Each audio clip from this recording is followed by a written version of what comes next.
Bienvenidos una vez más a Caminando en este 2021.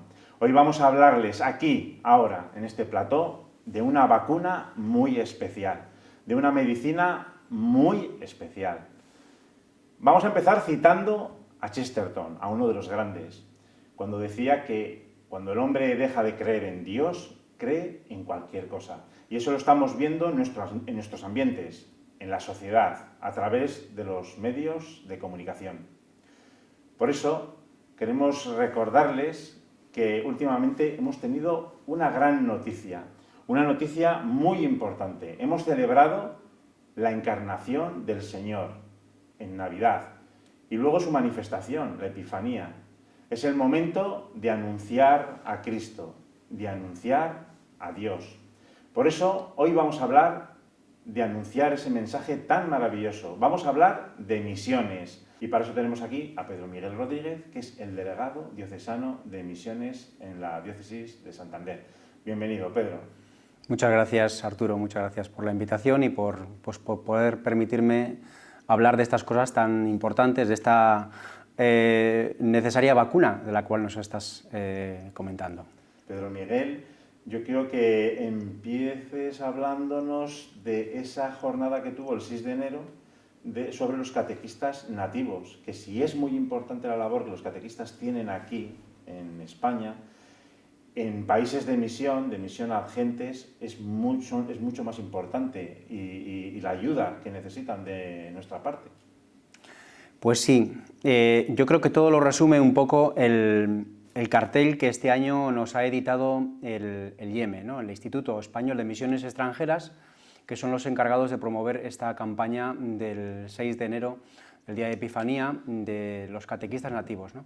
Y en el cartel de este año, que os lo presento aquí, se presenta, hay un grupo de niños importante, están todos contentos, están saltando alegres, y hay un hombre que lleva los brazos abiertos, y verdaderamente no se le ve con pintas ni de que sea un sacerdote, ni tal. Y es que no es un sacerdote, es un catequista, ¿no?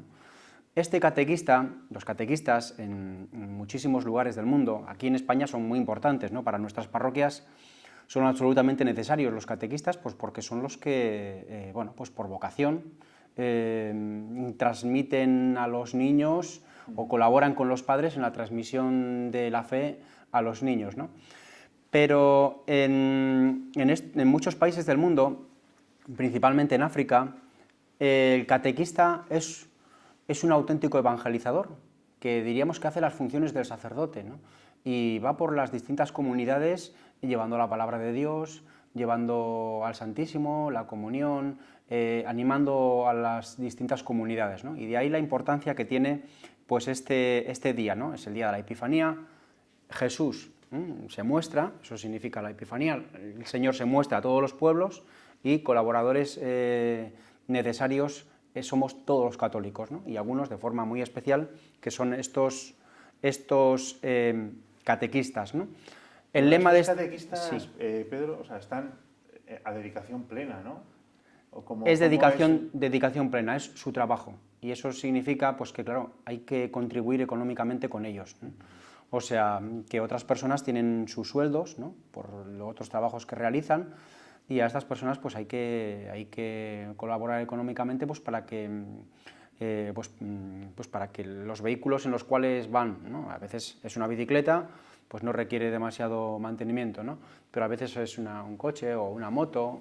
Bueno, pues que todos estos vehículos hay que proporcionárselos, y se les proporciona, pues bueno, desde las obras misionales pontificias y principalmente con esta campaña, y sí, ellos están a tiempo completo. Claro, porque estamos pensando nosotros a veces en nuestros catequistas, que sales del portal, llegas a la iglesia y ya tienes tu grupo, pero claro, la realidad en otros países es muy distinta. Claro. La realidad es que el catequista no está una hora o hora y media o 2 horas, o que pueden estar aquí en nuestras parroquias, sino que van para el día entero. Sí, el día entero con una comunidad, ¿no? Claro, se tienen que desplazar. Muchas veces el desplazamiento es andando, porque las carreteras no permiten bueno, pues otro tipo de desplazamientos, y se tienen que quedar en el lugar en el que, bueno, pues al que llegan, y allí se les acoge. Bueno. Muy bien. Sí. Bueno, pues después de este recordatorio, de esta jornada que es muy importante y que muchas veces desconocemos esa labor que tienen estos catequistas en estos países, también nos gustaría que nos hablases de otra celebración el 6 de enero, que fue la jornada del Instituto Español de Misiones Extranjeras, del IEM. Sí. Esta campaña pues está unida porque es la misma entidad la que trabaja los dos temas. El IEM es una entidad en la cual los sacerdotes diocesanos, ¿no?, como yo, sacerdotes de cada diócesis, ¿no?, que no somos religiosos, o sea, no somos frailes, no pertenecemos a ninguna congregación, sino que pertenecemos al clero secular, podemos ir a las misiones, ¿no? La forma de ir a las misiones, un sacerdote diocesano, un sacerdote pues, de parroquia como yo, como tantísimos de nuestra diócesis, es diríamos la más conocida y la más fácil de integrarse en ella y de trabajar, es la del Instituto Español de Misiones Extranjeras, que este año pasado, el año 2020, ha celebrado el centenario de su creación. Bueno, y ahora me gustaría hablar de un tema muy importante y especial para los cántabros. Yo creo que tenemos esa labor tan importante de dar a conocer a estas personas que han hecho una labor muy importante en la sociedad. Es mejor, a veces tenemos la tendencia de esconderles y no, hay que dar a conocer a personas como a Gerardo Villota, un sacerdote cántabro, pues que ha sido promotor, ya nos vas a explicar bien, sí, la labor tan importante que ha tenido en España y además reconocida por el Papa Benedicto XV, esa labor tan importante para que los sacerdotes diocesanos puedan ir de misiones a otros países. Sí, es un sacerdote diocesano. Este se llama Gerardo Villota, él es natural de Santoña, nace a principios del siglo XIX y toda su labor se produce principalmente en mediados y finales de ese siglo XIX, ¿no? 1850, 60. Tal. Sus orígenes, aunque él nace en Santoña, sus orígenes están pues, más cerca de la zona oriental de Cantabria, y él, su primer destino, él se ordena aquí en el seminario de Santander, y su primer destino es la iglesia de Santa Lucía, ¿no? Este año la iglesia de Santa Lucía pues ha tenido un evento de 150 años de su creación, pues él fue el segundo párroco que estuvo en esta iglesia, y él veía pues, que a la iglesia venían, cuando llegaban los barcos, veía que llegaban la tripulación, los marineros, y las personas que iban viajando en ese barco, y que venían de América, y cómo ellos le iban contando pues, cómo estaba la situación religiosa pues, en los países de los cuales ellos venían, ¿no? Principalmente de Cuba, ¿no? Que era una situación pues, bastante calamitosa y triste pues, para la Iglesia Católica, en el sentido de que prácticamente no había evangelizadores, no había sacerdotes, ¿no? Y entonces esto a este hombre le provocaba dolor, ¿no? Y él decía, algo hay que hacer, ¿no? Y es ahí, en esta iglesia de Santa Lucía, cuando a él se le empieza a remover dentro ese espíritu misionero, ¿no? Y decir, tenemos que hacer algo desde nuestra iglesia, desde la Iglesia Católica Española, hacia estos países pues, que necesitan nuestra ayuda en el tema de la evangelización. Sí. ¿Y cuáles son los pasos que lleva adelante? Bueno, él... Porque además es una figura controvertida, ¿no? También un poco se tardó en reconocer su labor. Porque era un pionero. Y el problema que tienen los pioneros es que muchas veces cuesta entender lo que ellos quieren hacer. ¿Por qué? Porque se consideraba que no era necesario. O sea, se consideraba, en aquel momento, quienes iban de misiones eran las congregaciones religiosas. Y se daba por hecho pues, que si uno quería ser misionero, un sacerdote quería ser misionero, tenía que incorporarse a una congregación religiosa, jesuitas o la que sea, ¿no? Y a través de esa congregación religiosa uno era misionero. Y entonces lo que decía Gerardo Villota pues, no se entendía, o sea, no se veía, en España no se comprendía, mientras que, por ejemplo, en Francia sí. Francia tiene un seminario de misiones pues, muchísimos años antes, antes de que hubiera nacido incluso Gerardo Villota, y él ve lo que está pasando en otros lugares del mundo, principalmente en Francia, y dice, ¿y por qué nosotros aquí en España no tenemos esto? Y entonces eso es el gran dolor que él tiene, ¿no? Que él empieza a poner en marcha una realidad nueva que él ve como una necesidad para sacerdotes diocesanos y no es entendido, no se le entiende, no se le comprende y cuesta, ¿no? Y el primero que empieza, bueno, él empieza a ponerlo en marcha incluso con su dinero personal, él deja toda su herencia para poner en funcionamiento, él pertenecía a una familia que tenía medios, ¿no? Y toda la herencia suya la dedica al seminario, a lo que iba a ser el Instituto Español de Misiones Extranjeras. Incluso él compra personalmente y paga personalmente pues, lo que es el primer seminario de misiones extranjeras, ¿no? Él marcha a Burgos por amistad con un obispo, ¿no? Y entonces, el arzobispo de Burgos, ¿no? Sí, tenía amistad, el arzobispo era de Cantabria, y entonces, bueno, pues allí es donde él hace toda su labor, todo su trabajo misionero. Por eso es la semana de misionología de Burgos es tan importante, ¿no? Quizás, claro. Porque ahí empieza a surgir, ¿no? Esa germen. Ten en cuenta que Burgos tiene, hoy en día yo creo que rondan los 1000 misioneros. Sí, claro. Los 1000 misioneros y bueno, o sea, la labor misionera en Burgos es grandísima principalmente por esto, gracias a que un cántabro lo puso en marcha y bueno, y tuvo, has dicho antes, que tuvo el gran apoyo de un papa, ¿no? Sí. El papa Benedicto XV, el año pasado celebrábamos un centenario de una carta que se llama la Maximum Illud, ¿no? Y en ella el Papa Benedicto XV, tras salir de la Primera Guerra Mundial, dice que los católicos europeos no nos podemos quedar encerrados en nosotros mismos y que hay que salir a evangelizar, fuera, ¿no? Principalmente África, América ya estaba bastante evangelizada, ¿no? Pero había que salir fuera, ¿no? Y entonces es este papa, el que había muerto ya Gerardo Villota, el que recoge el legado de Gerardo y traslada a un obispo que estaba en Seo de Urgel, ¿no? Juan Belloc, le dice, mira, sé que eres un obispo trabajador y por eso te quiero mandar a Burgos, porque en Burgos hay un germen, hay los inicios de un seminario de misiones y yo quiero que tú ahí saques, bueno, pues pongas eso en funcionamiento y que tire para adelante, ¿no? Como hizo aquel arzobispo. Muy bien, buena iniciativa de Benedicto XV, esa visión que tuvo ese papa misionero, ¿no? Por cierto.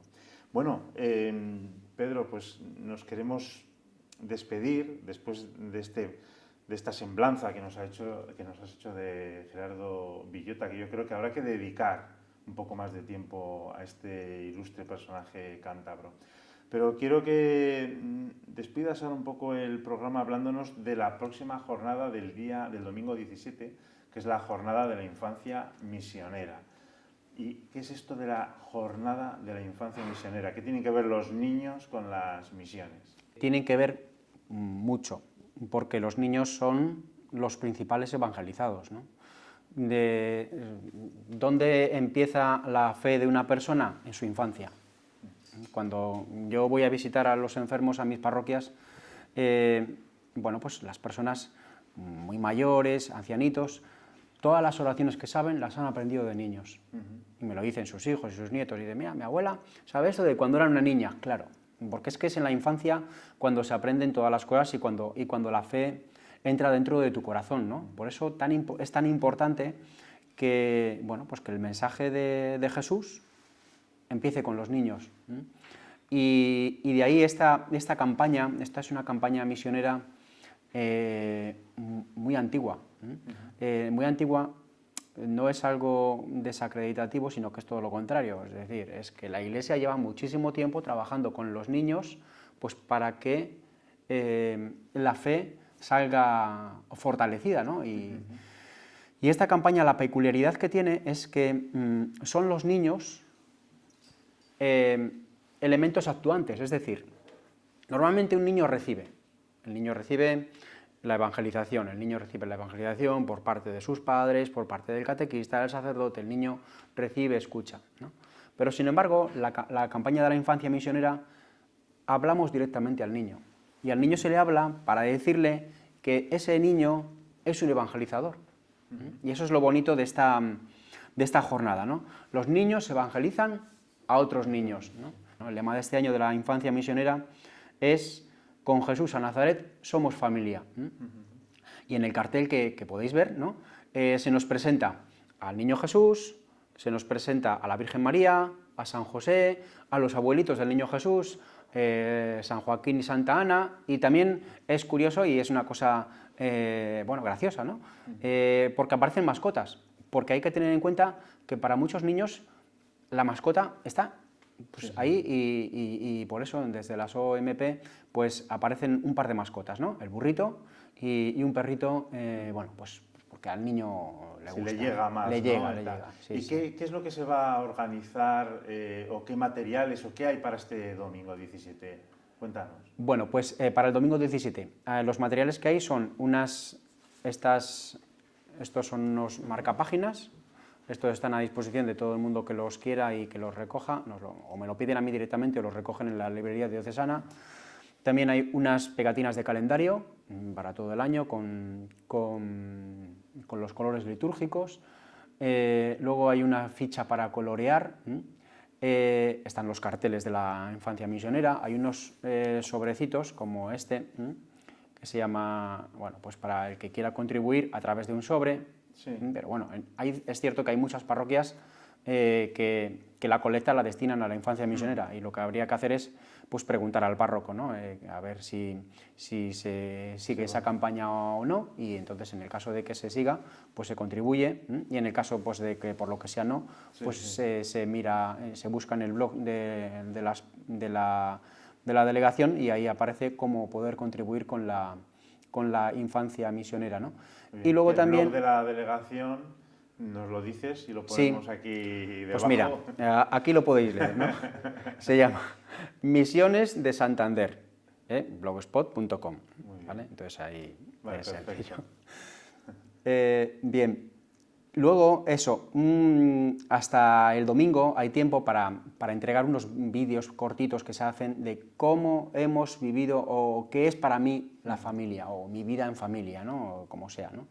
Y también esa es una forma de implicarse un poquito en lo que es la campaña de la infancia misionera. Antiguamente, y las personas más mayores recordarán que se llamaba la Santa Infancia, ¿no? Sí, la Santa Infancia. Bueno, y bueno, ahora ya se cambió el nombre hace unos años, pero bueno, al final es lo mismo. La Santa Infancia o la infancia misionera es Jesús, es el niño santo por excelencia, a quien los niños pues de aquí de Cantabria, de la diócesis de Santander, pues quieren seguir. Muy bien. Bueno, Pedro Miguel, muchas gracias por haber venido, por haber estado aquí con nosotros y por hacernos llegar ese mensaje tan importante como ha sido, pues fíjate, es que vaya entrevista, las catequistas nativos, la jornada del IEM, luego la importantísima figura de Gerardo Villota, un cántabro muy ilustre para nosotros, y finalmente esta jornada del 17. Pues te damos las gracias. Muy bien. Y bueno, a ustedes les esperamos en el próximo Caminando.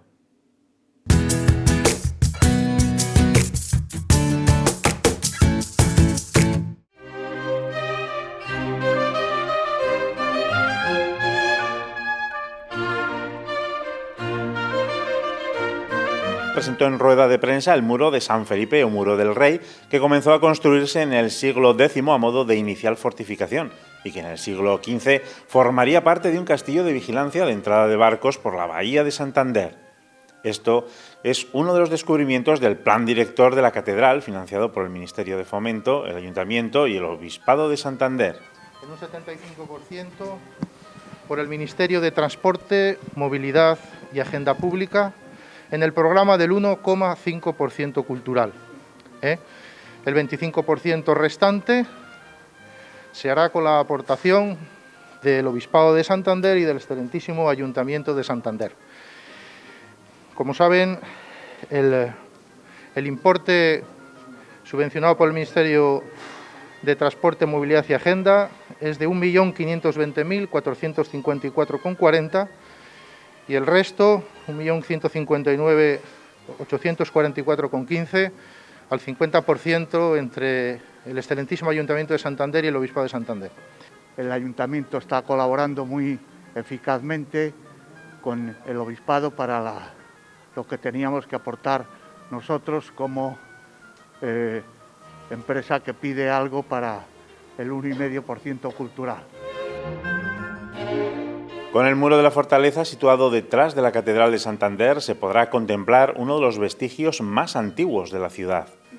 Bueno, pues es una novedad esto que estamos publicando, digamos, anunciando los medios, porque no hay, digamos, restos prerrománicos de esta entidad o de este porte, esta altura, en muchas ciudades de la cornisa cantábrica. Nos tenemos que ir a ejemplos de la Castilla o del interior para encontrar edificios de este porte, y lo que nos habla es que Santander es una ciudad centenaria o milenaria, con restos muy concentrados en el Somorrostro, en el cerro de Somorrostro, y que ahora, bueno, pues queremos que se rompe una dinámica que ha habido de que el cerro pues, se ha desfigurado, se ha socavado, pero ahora, digamos, con estas obras se está recuperando pues esa memoria de la ciudad, y son lugares de acumulación cultural que nos remiten a momentos pasados de nuestra historia. Una de las cosas que ya sabíamos que existían, pero hemos logrado ahora mismo documentarla, es que dentro de ese muro se conserva un pasadizo que daba acceso desde la torre principal de la fortificación a lo que sería el sistema de almenas y cubos superiores del castillo, ¿no? Que es un túnel que está ahí y que de momento pues ha obligado a hacer ciertas reformas en el tejado para poder hacerlo accesible. También dentro de este estudio de arqueología muraria, una de las cosas que hemos visto es que está hecho de una forma específica, como un tipo de forma de armar que se llama opurbitatum, y que lo encontramos, por ejemplo, en las murallas de Ávila.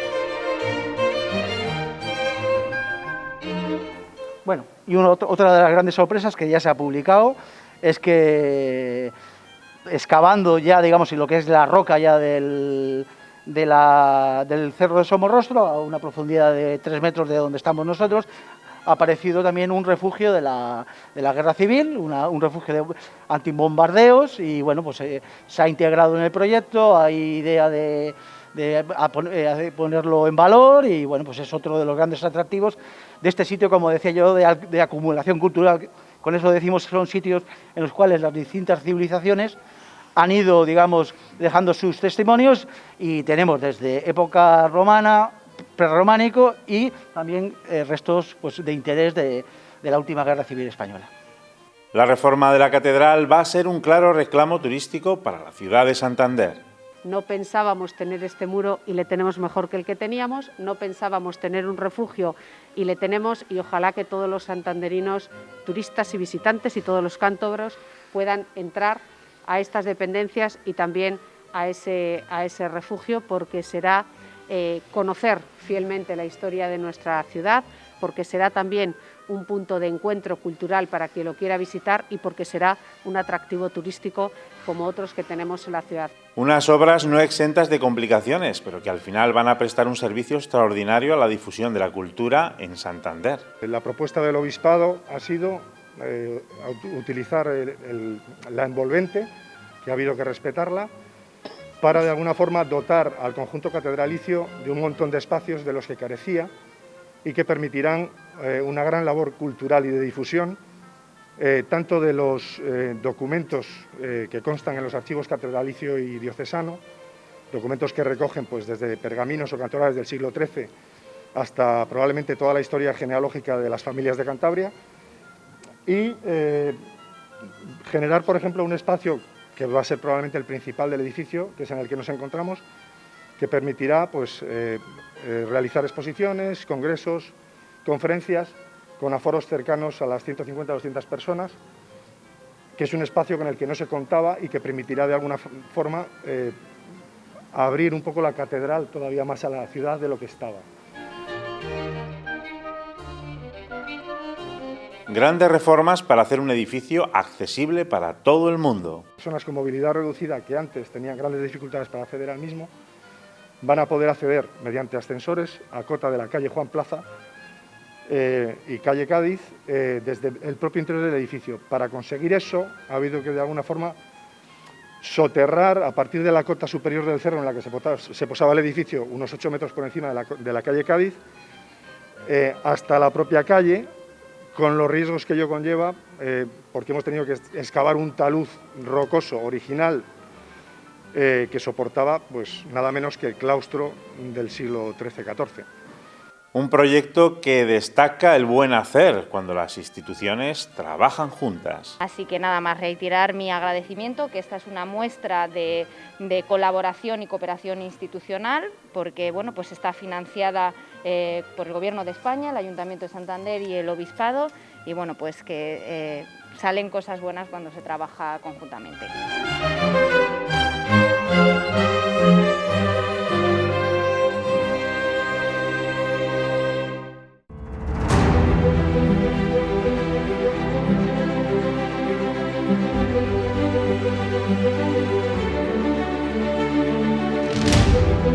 Thank you.